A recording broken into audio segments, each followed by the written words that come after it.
abashubuza buchanjira mu katare ka Ruhimbo Daily Market mborekero kwetombuita kwango bari kujana ngo bakagura umwanya ubwo barukoraho ngo kunkati kubabire bari yaho bacungo kumanisibwa ngo tubari kwikirizibwa kugumana bakoraho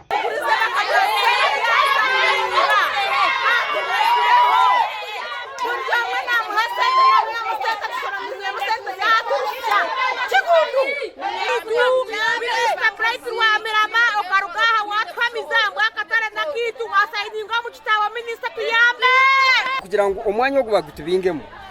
uwasasire miliyoni emwe n'ekifeka bwaroka bamugaruza akasente nabaze kwe iyo kundi ubasasize omudara emitwaro 20 nabaze mugarure at least batuherezako kugira ngo tubone yitwatandikira esente bazitwara umwanya bagutubingamo ownership twakigine muri settlement tutandikire nkai twekarakase abashubuza aba nubongera bagira ngo ubwanyuma yo gushashara sente zabo bakagura itaka ero barukoraho ngo konka kubasha bere ngo babahereze plan yo kumbeka abakansi bagumana bababuzabuza omudara omuntakana hereze mitwara 215 rokapu akana ha miliyoni emwe n'emitwaro 5.5 buri omine receipt konka kinze kitumazira mani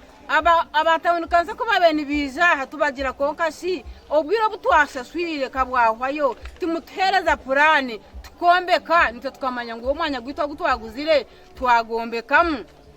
bagumane batujare reka tuize tumazere kurugayo mutawunikanso tustamere nabo katumazere turugerayo ahwira hebero 2 bagaruka batweta bagirangu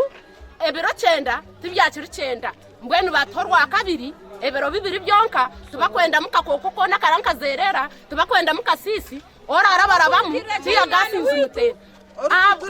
turya mwarukwe itontoreba ninka chairman abo kumasanga ngutakwenda kuyizo mu kamera akatangariza abantu cyuruko akatareka ito kubakwenda katwara itontorebera kimwe nk'abasubuzi ngo chairman witu nabase kuba namanyana n'abantu batawuna abashubuzi bo bongera bagira ngo kanso aheru kubasindika akatarako kakombe kwa kanso eri ko yabiro mu project ya USMID yahereza abantu batarukora mu katare kabe imyanya ngo mbone hati bari no babajima ngo baziyo kandi ubwo batine imyanya kugira ngo taro katare karukumera kandi tawunikira kabonye nuwe yacegambira karakatara keruguru kakombe kwa USMID bakombekera yusi kakombe kwa rugaga kayombe kwa chaka na kandi bakombeka hata barumone bemeramba jangu muze umukayusi imwaha murugemo mu mwanya gwanyu mwene tuzenkaye bakatugira ngo abaryomo babi nakatarakomo twetaga kushabe ruguru ahabo kuba ngo bagwabo mu rugo